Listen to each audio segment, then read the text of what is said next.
So friends, I'm here with the first session on The Hindu. देखते हैं what is important. पहला news जो है इट इज रिगार्डिंग डिलिमिटेशन. तो ये न्यूज इंपॉर्टेंट है. जम्मू कश्मीर में फिर से डिलिमिटेशन हो रहा है, लेकिन ये जो इशू है तो आपको पीछे इसके बैकवर्ड लिंकेजेस काफी है. Delimitation commission, constitutional provisions, who gives them power, who are the members, कितने ड्यूरेशन के बाद बनता है, can it be challenged in court and so on. And there are certain controversies regarding Jammu Kashmir delimitation draft. The local constitution, the local political parties, right, जो वहां पे थे, वो पार्टीज उसको अपोज कर रहे हैं. तो क्यों? तो ये जो फ्रिक्शन पॉइंट्स है ये आप ध्यान में रखो, आप इसको पढ़ सकते हो. सेकेंड न्यूज की अगर बात करें, people to gain from a wider tax base, इस न्यूज के बारे में आगे नेक्स्ट पेजेस पे मैं बात करूंगा. This is a very important point that the revenue secretary of India Tarun Bajaj is raising. तीसरा है गवर्नर. तो ये एक इम्पोर्टेंट, अभी अभी ये न्यूज इंपॉर्टेंट नहीं है, लेकिन गवर्नर का पोस्ट इंडियन पॉलिटी में, इस पोजीशन के बारे में, और ये जो कंट्रोवर्सीज आती रहती है, तो यही रूट बनता है मेंस में जो सवाल पूछा जाता है उसके लिए. तो ये आप पढ़िए पॉलिटी से. Then again, this news is not at all important, but this word is a keyword, defectors. So the anti-defection law, constitutional amendment जो किया था, law क्या है, उसके प्रोविजंस क्या है, उसका अनइंटेंडेड कॉन्सिक्वेंस क्या है, कि एंटी डिफेक्शन लॉ लाने की वजह से has there been a problem with the MPs following their heart while voting in the parliament. तो वो अपना कंसाइंस फॉलो नहीं कर पाते, पार्टी हाई कमांड फॉलो करना पड़ता है because of whip and so on. तो ये एंटी डिफेक्शन को बहुत अच्छे से आप प्रिपेयर करो, इस पे मेंस में भी सवाल आ चुका है. बाकी ये न्यूज इंपॉर्टेंट नहीं है. यहाँ पे एक न्यूज है, it is regarding Sariska. There was a time कि सरिस्का इस रिजर्व में कुछ नहीं था, वाइल्ड लाइफ सेंचुरी है, यहाँ पे टाइगर पॉपुलेशन 0 हो गया था, जबकि इसको टाइगर रिजर्व करके अनाउंस किया गया था पहले. तो अब यहाँ पे 25 टाइगर्स है. This is good success story. So इसको एक पॉजिटिव केस स्टडी करके आप फॉलो कर सकते हैं, इसको यूज कर सकते हैं एग्जाम में. These all news are not important. यहाँ पे एक this is about the doctors, right, and the nursing staff की जो स्ट्राइक पे गए हैं. तो ये काफी बार हमें देखने मिलता है, हर साल कहीं ना कहीं भारत में doctors, the staff in the hospital goes on strike, and then media criticizes it. लोग भी इसको नेगेटिवली देखते हैं कि डॉक्टर्स इसेंशियल सर्विसेज प्रोवाइड करते हैं तो स्ट्राइक क्यों करना चाहिए. लेकिन आप अगर डिटेल में पढ़ेंगे तो there are lot of reasons why it happens.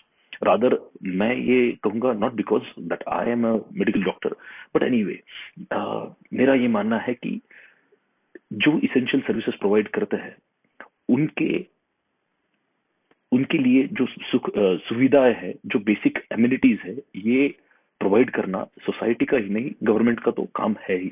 तो अगर हॉस्पिटल में ये लोग काम कर रहे हैं तो उनकी सैलरीज टाइम पे होनी चाहिए, उनके work hours should be properly designated, वहां पे फैसिलिटीज होनी चाहिए. तो अगर आप उनका ख्याल नहीं रखोगे, if they cannot function effectively, तो उल्टा सोचो कि अगर इन लोगों को टेंशन रहेंगे तो पेशेंट को ट्रीट करने में इनको भी तकलीफ होगा. तो ओवरऑल जो लॉस होगा वो सोसाइटी का ही लॉस होता है. सो स्पेशली कोविड के बाद हमने देखा कि we should take care of our health care personal. यहाँ पे again the news is not important, लेकिन ये कीवर्ड है आंगनवाड़ी. तो इसमें आपको है स्कीम ICDS, राइट. सो ये 1974-75 में लाया हुआ स्कीम है. It is a rural child care system that is being created. तो इसको जब आप कोई भी स्कीम, आपको वेलफेयर में, गवर्नेंस में, सोशल जस्टिस में, पेपर 2 में, GS में स्कीम्स का इवेल्युएशन आता है, कंस्ट्रक्टिव क्रिटिसिज्म आपको देना होता है, तो तब ये पॉइंट्स आपको काम आ सकते हैं. तो ये आप पढ़ सकते हैं. Next, again this news is not at all important, but यहाँ पे कीवर्ड है इनमेट्स. तो I would say the issue is prison reforms, right. This is very very important. Prison reforms हमारे यहाँ पे, हम ये जो एस्पेक्ट है ये काफी नेग्लेक्टेड एस्पेक्ट है, क्योंकि इंडिया में सोसाइटल लेवल पे बाकी इतने कैटेगरीज है लोगों के, कि सेक्टर्स है कि जिनको प्रॉब्लम्स है आज. तो ये जो प्रिजनर्स है, तो इनके राइट्स या इनको होने वाली तकलीफ ये देखी ही नहीं जाती, या फिर इन से कि इट इज नेग्लेक्टेड. तो ये निगलेक्ट क्यों होती है? कि बिकॉज जनरल एक परसेप्शन होता है कि अगर ये प्रिजनर है तो ये क्रिमिनल है, राइट, और क्रिमिनल है तो ये डिजर्व करते हैं इस तरह का बर्ताव.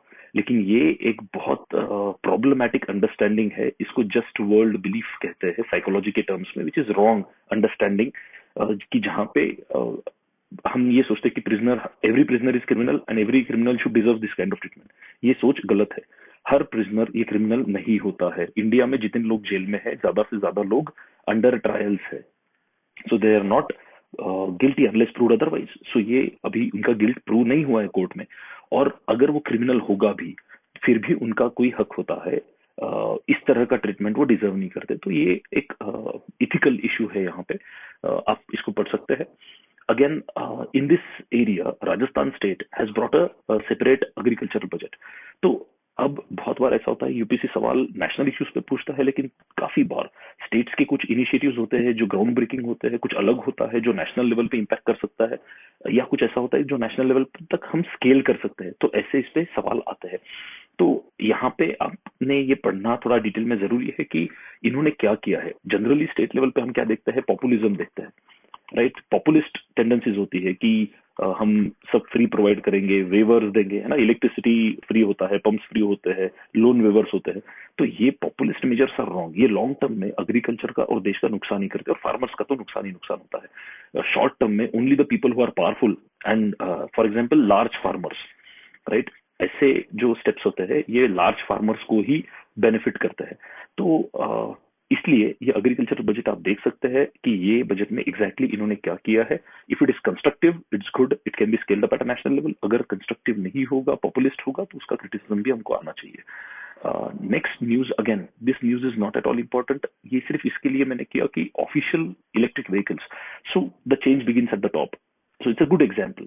बट यहाँ पे एक इंपॉर्टेंट क्वेश्चन हम रेज कर सकते हैं कि should government by vehicles, right. सरकार पॉलिटिशियंस के लिए, ऑफिसर्स के लिए, स्टाफ के लिए, एडमिनिस्ट्रेशन के लिए गाड़ियां सरकार ने रखनी चाहिए, कि या थर्ड पार्टी आप रख सकते हैं, यूज एंड पे पर मॉडल। तो इसमें करप्शन भी कम होता है, गाड़ी का maintenance, and you don't have to have all this hassles, right. So think about it. Next, Madhya Pradesh की न्यू एक्साइज पॉलिसी है जिसपे काफी डिस्कशन हो रहा है। उनका एक एक्ट भी है, यहाँ मेंशन है। और the central issue is liquor, right, कि यहाँ पे लिकर सेल बढ़ रहा है। अब ये इशू मध्य प्रदेश में ही नहीं, आप देखेंगे ये महाराष्ट्र स्टेट में प्रॉब्लम है, दिल्ली में प्रॉब्लम है, जो क्रिटिसिज्म आ रहा है, and many other states in India. Bihar में प्रोहिबिशन है, गुजरात में भी प्रोहिबिशन है, महाराष्ट्र में भी Wardha district it's liquor is prohibited. और महाराष्ट्र में तो अभी एक बड़ा कंट्रोवर्सी भी हो रहा था, जहां एक प्रोमिनेंट पॉलिटिशियन ये कह रहे थे कि liquor, wine is not liquor. So I don't know whether it is tea, coffee, or what it is, right? So you are rational enough to understand. Now my point is, यहाँ पे दो चीजें हैं। आप अगर देखेंगे कि आर्टिकल 47, राइट, ऑफ कॉन्स्टिट्यूशन, तो यहाँ पे उसका सब मैसेज दिया है यहाँ पे, right. You can see prohibition of consumption of intoxicating drinks. तो यहाँ पे पॉलिटिशियंस के लिए it's a very balancing thing that they have to do, right, very difficult. क्योंकि on one hand you have constitution of India, on the other hand you have revenue, right. आप जानते हैं कि लिकर जो है ये जीएसटी में नहीं आता, alcohol is not under GST. तो इसकी वजह से स्टेट गवर्नमेंट्स के लिए रेवेन्यू का बहुत बड़ा एक सोर्स लिकर है। और इसीलिए पोस्ट कोविड और जब इकोनॉमी डाउन है, तो आप देखते हैं कि सब स्टेट गवर्नमेंट्स रेवेन्यू बढ़ाने के चक्कर में अल्कोहल प्रमोट कर रहे हैं। दूसरा, कॉन्स्टिट्यूशन हमको कहता है कि स्टेट ने it should endeavor to bring about prohibition of consumption.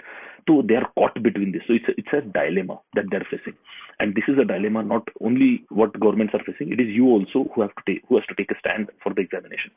So think about it कि आपका इस पे ओपिनियन क्या है। In my opinion, bans don't work, right? ये आगे चल के marijuana पे भी आएगा discussion, right? So marijuana, should it be legalized or not? It's called the gateway drug, right, gateway drug. तो ये आप ये सब एस्पेक्ट्स में जाइए और देखिए कि क्या इसका सोल्यूशन आप निकाल सकते हैं, क्या ओपिनियन आप इस बारे में रख सकते हैं। Next, this is important, it's about net zero carbon emissions by 2070, प्रधानमंत्री कह रहे हैं, और फार्मर्स प्रोड्यूसर्स ऑर्गेनाइजेशंस। इस पे काफी साल से डिस्कशन हो रहा है इकोनॉमिक सर्वे में भी। Next keyword is ICRISAT. आप अगर देखेंगे यहाँ पे इंपॉर्टेंट है, इक्रिसैट के बारे में लिखा है, some organizations which are working in climate change. तो हमें वो पता चाहिए कि क्लाइमेट चेंज में क्या क्या हो रहा है देश में। तो this is one of the good organisations. Next is, अभी ये बर्निंग इशू है, कर्नाटका में चल रहा है हिजाब और स्कूल कॉलेजेस में ड्रेस कोड। तो अगेन यहाँ पे दो चीजें हैं, अगेन इथिक्स का इशू आता है, यहाँ पे रिलीजन और कॉन्स्टिट्यूशन ये भी एंगल रेस किया जाता है। तो अल्टीमेटली आपका ओपिनियन क्लियर चाहिए कि why there should be uniforms, what costumes or what items constitute the integral part of any particular religious practices. तो इस पे सुप्रीम कोर्ट की जजमेंट्स भी है, आप देख सकते हैं। तो जितना मैं जानता हूं कि ये जिस बारे में ये डिस्कशन हो रहा है वो इसेंशियल प्रैक्टिसेस में नहीं गिना जाता। तो ये जजमेंट्स आप देखिए, और फिर आप जानते हैं ये सब पॉपुलिस्ट इश्यूज है, लेकिन ये सवाल उठने भी चाहिए, ये जो डिस्कशन है ये होना भी चाहिए, क्योंकि सोसाइटी में जब ओपनली डिस्कशन होगा, we don't want violence, right, violence नहीं चाहिए इस इश्यूज पे, लेकिन डिस्कशन हो, इसमें कोई दिक्कत नहीं है। डिस्कशन होगा तो कल जो भी आएगा वो कंसेंसस से इंप्लीमेंट होगा। नेक्स्ट इंपॉर्टेंट न्यूज यहाँ पे है, again Wayanad sanctuary, it's on the Karnataka Kerala border. So यहाँ पे कोई भी आप सेंचुरी या प्रोटेक्टेड एरिया देखते हैं तो उसका जो फ्लोरा होता है, फौना होता है, ट्राइब्स होते हैं, प्रॉब्लम्स होते हैं, एनवायरमेंटल इश्यूज होते हैं, स्पीसीज होती है जो स्पेशल वहां पे जो कहते हैं ना एंडेमिक, तो ये आप अच्छे से प्रिपेयर करो फॉर ऑल बायोस्फीयर रिजर्व्स, तो उसमें नेशनल पार्क्स, टाइगर रिजर्व्स और even wild life sanctuaries cover हो जाते हैं। Next is this is again very important issue, new constitution, यानी एक डिबेट चल रहा है, something happened in Telangana, several statement by politician. अब आपने देखा कि इंडिया की पूरी इंडिपेंडेंस के बाद, पूरी हिस्ट्री में, पोस्ट इंडिपेंडेंस में किसी ने कॉन्स्टिट्यूशन पे, संविधान पे सवाल नहीं उठाया। हमेशा जो सवाल उठते हैं उसके प्रोविजंस पे उठते हैं। तो legality of constitution of India has never been questioned, right? This is good. We have a very stable, organic, dynamic constitution which is very flexible as well as rigid. तो अब इशू आ रहा है कि संविधान क्या उसको जो कहता है ना कि need a big change in constitution, जरूरी है क्या? अब बिग और स्मॉल इस डिस्कशन में ना जाके मैं ये कहूंगा कि आज 21st सेंचुरी में हम अगर देखें तो दिस इज अ कंट्री और सोसाइटी जहां पे technology, entrepreneurs, black swan events जैसे कोविड था, सो डिजास्टर्स, राइट, सो ऐसे चैलेंजेस है सिक्योरिटी की जो पहले जब संविधान बना था तब इनके दायरे बहुत अलग थे। अब फॉर एग्जांपल आप पुलिस की बात करेंगे तो police is in the state list, लेकिन आप पुलिसिंग का सबसे बड़ा issue is cyber and economic offences, right. तो हमारा पुलिस चलता है 1861 के एक्ट से, जिसमें थानाज और उसका एक डिलिमिटेशन होता है, फिर पुलिस वाले को ये झगड़े हमको पता है थानों के बीच में, नहीं आपका केस है, आपका केस है, राइट। अब आज जब साइबर क्राइम्स हो रहे, फाइनेंशियल फ्रॉड्स हो रहे, इकोनॉमिक क्राइम्स है, इतने ज्यादा इसका अमाउंट और इसका फ्रीक्वेंसी है कि यहाँ और ये जैसे होते हैं कि साइबर क्राइम होता है या फाइनेंशियल फ्रॉड होता है तो परपेट्रेटर कहीं होता है, विक्टिम कहीं होता है, इसमें कोई दायरा बाउंड्री कुछ काम नहीं आता है, because ultimately it is all internet से चलता है। तो ऐसे इसमें ये स्टेट लिस्ट में होना ये कितना जायज है, आप देखिए। दूसरा आप अगर बात करेंगे हेल्थ का, health is also in state list, लेकिन आपने देखा कि ऊपर से नेशनल डिजिटल मिशन बन रहा है, एक यूनिक आईडी आ रहा है, हेल्थ सिस्टम का डेटा सेंट्रलाइज होते जा रहा है। कोविड में हमने देखा कि हमारा जो पब्लिक हेल्थ इंफ्रास्ट्रक्चर है किस तरह ये इट ब्रोक डाउन, राइट, कि जैसा रिस्पॉन्स हमको एक्सपेक्टेड था वैसा रिस्पॉन्स नहीं आया शुरुआत में खासकर और सेकेंड वेव में। तो ये जो हेल्थ के इश्यूज हमने देखे, तो अब क्या हेल्थ कॉन्करेंट लिस्ट में जाना चाहिए, right? So think about it. So all these issues you have to think in context of constitution.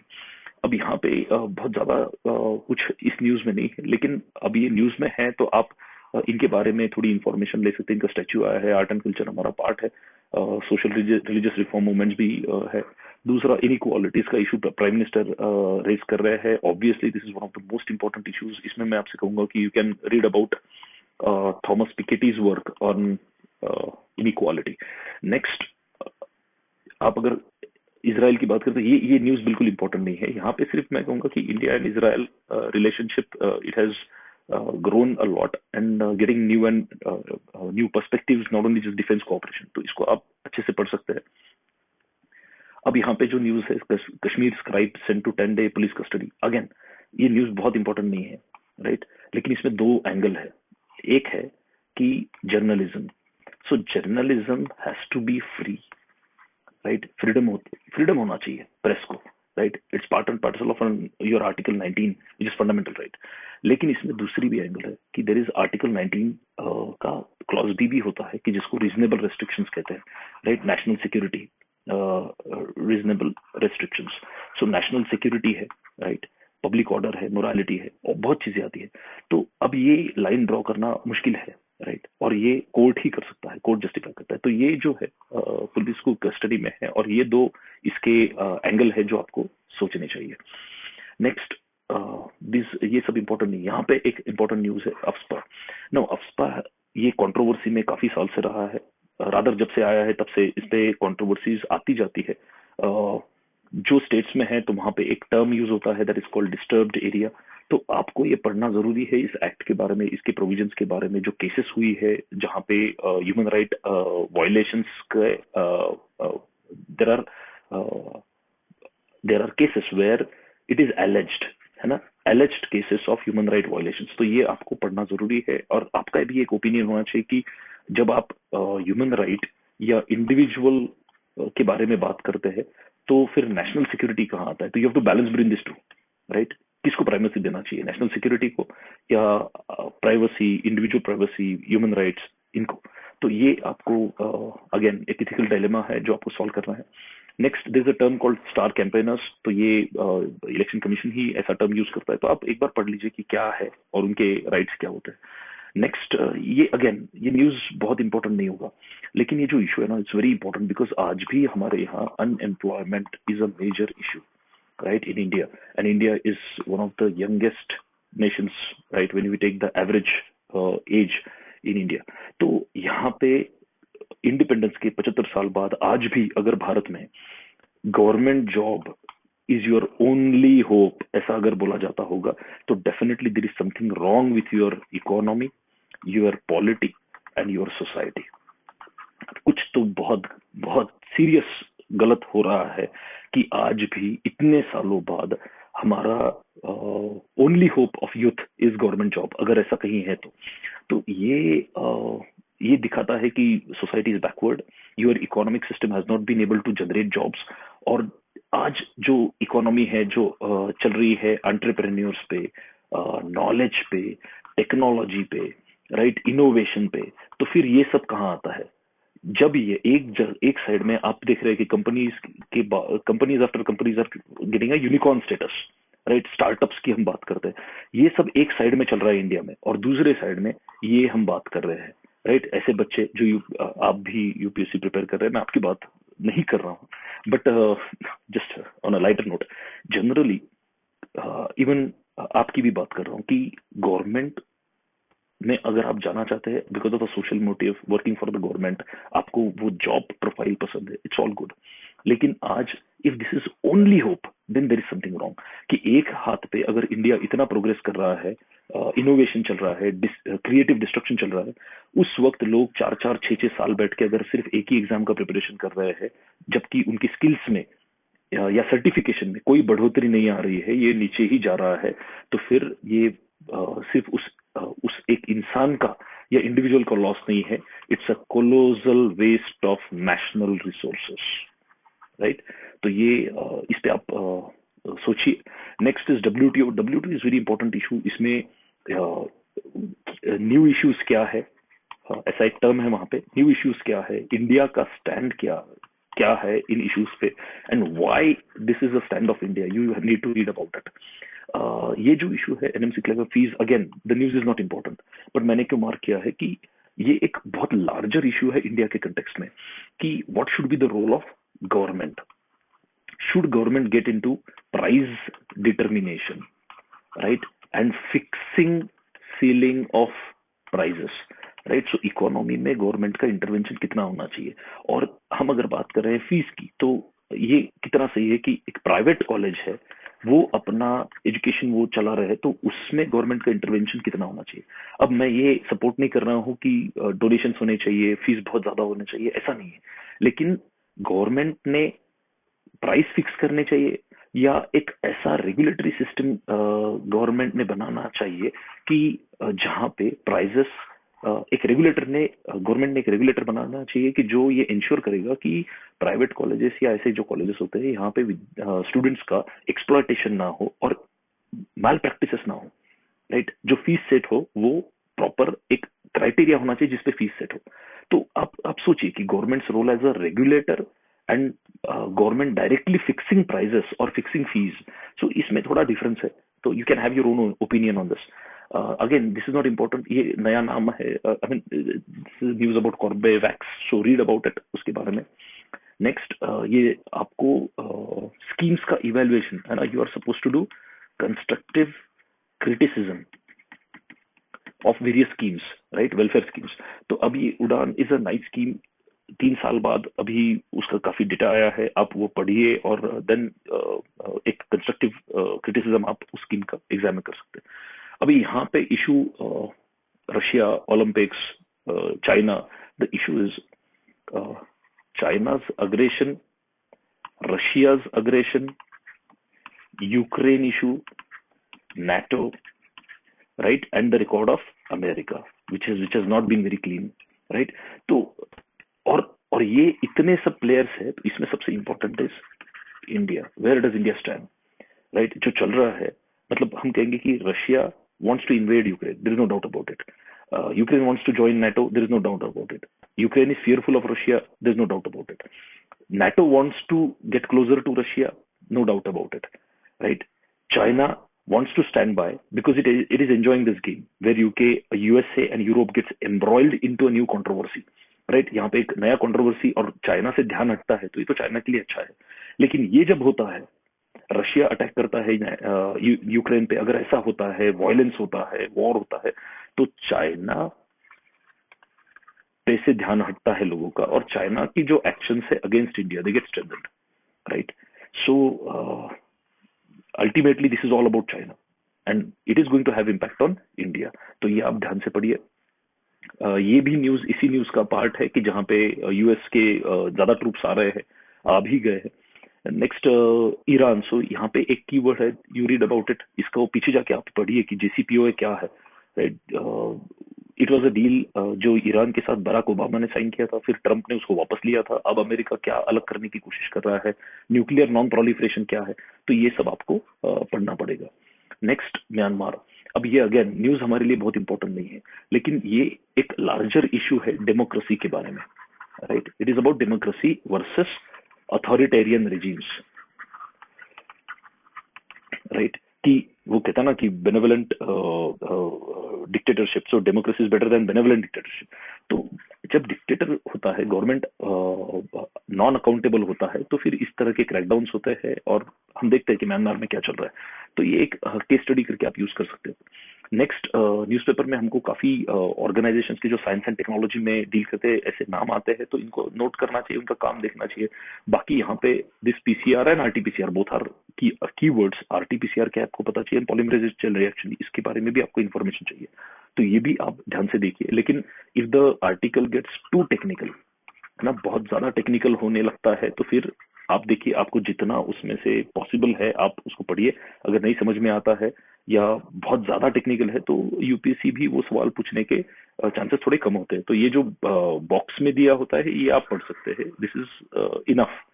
Next plastic cleanup, this is nice case study, right. एक अच्छा केस स्टडी है कि ecological bio remediation इसको कह सकते हैं, there is a term called bioremediation, तो ये आप अच्छे से पढ़ लीजिए। अगेन ये RTPCR same thing, if it is too technical, right, इसको आप शॉर्ट में पढ़ सकते हैं जस्ट कीवर्ड्स मेंशन करके। अब यहाँ पे भी ये न्यूज बहुत इंपॉर्टेंट है ऐसा नहीं है, लेकिन ये एक Leonard Euler, this like part of GK, right, पता होना चाहिए कि एक ऐसा प्रॉब्लम है जो अनसॉल्व है, all the mathematicians are trying to solve it, तो अभी ऐसा कह रहे हैं कि क्वांटम का सोल्यूशन उसका आएगा। Next crypto riddle, now this is very important कि एक तरफ गवर्नमेंट इज टैक्सिंग क्रिप्टो, दूसरी जगह government says, government doesn't say whether it is legal और not, right. So there is confusion, right. लोग जो क्रिप्टो में इन्वेस्ट कर रहे हैं और क्रिप्टो के प्लेटफॉर्म है, वो कह रहे हैं कि because there is tax it is legal, right, but ये गलत है। देयर आर प्रेसिडेंट्स, राइट, कुछ कुछ ऐसी चीजें हैं कि जो टैक्स में आती है, लेकिन it is not necessary that it is legal, right. So ऐसी भी कुछ चीजें हो सकती है। तो अब ये बहुत जरूरी है गवर्नमेंट के लिए, in the context of present budget, कि गवर्नमेंट ने ये कंफ्यूजन जो है इसको क्लियर करना चाहिए और इस इशू में क्लैरिटी लाना जरूरी है। दूसरी चीज, जब हम क्रिप्टो करेंसी ये टर्म की बात करते हैं तो एक गलत टर्म है। क्रिप्टो करेंसी नहीं, आज हमारे यहाँ it's not used as currency in our country. तो हमारे यहाँ पे वर्ड होना चाहिए कि crypto assets, we should call them crypto assets, not crypto currency. ये गलत टर्म है, राइट। और इसके बारे में जो सेंट्रल बैंक डिजिटल करेंसी का अभी अनाउंसमेंट हुआ है, तो ये आप पढ़िए। Next is Havana syndrome, right. ये यूएस डिप्लोमेट्स के बारे में तो लेकिन पूछ सकते कीवर्ड है। Next, India's imports from China. तो यहाँ पे हमको देखना है कि कोई भी इंपोर्ट एक्सपोर्ट जो होता है, ये होता है फिनिश्ड गुड्स का, इंटरमीडिएट गुड्स का, या रॉ मटेरियल का, राइट। तो हम देखेंगे कि चाइना से मैक्सिमम जो आता है वो फिनिश्ड गुड्स आते हैं और इंटरमीडिएट गुड्स आते हैं। Very few raw materials we get from China. लेकिन इंडिया से जो चाइना को जाता है ये मैक्सिमम रॉ मटेरियल है, राइट। तो ये बैलेंस जो है ये चाइना के फेवर में है, इसको हमको कम करना है। प्लस हमारे यहाँ की जो हम यूनिकॉर्न स्टार्टअप्स कहते हैं, तो चाइनीज इन्वेस्टमेंट्स, राइट, बहुत ज्यादा है इंडियन स्टार्टअप्स और यूनिकॉर्न्स में। तो ये भी एक हमारे लिए अभी शॉर्ट टर्म में पॉजिटिव चीज है, लेकिन लॉन्ग टर्म में इट्स अ कंसर्न कि चाइनीज इन्वेस्टमेंट्स हमारे यहाँ। Plus there is lot of technological, हम कहेंगे कि imbalance between India and China. तो ये सब चीजें आप ठीक से देखिए इंडिया और चाइना के बारे में, और इसका दोनों का जो इकोनॉमिक रिलेशन है ये बहुत डिटेल में आपको नंबर्स के साथ अगर पता हो तो बेहतर होगा। वंदे भारत ट्रेन मैंने सिर्फ मार्क के आपको पढ़ना है, पढ़ सकते हैं, पता होना चाहिए कि ऐसी ऐसी ट्रेन बन रही है, बजट में अनाउंसमेंट था। नेक्स्ट, अब ये जो ऐसे बड़े न्यूज होते हैं, ये आर्टिकल होते हैं, ये आईसीस पे है, तो इस पे स्ट्रेट फॉरवर्ड सवाल आएगा कि नहीं, इट्स अ डिफरेंट स्टोरी।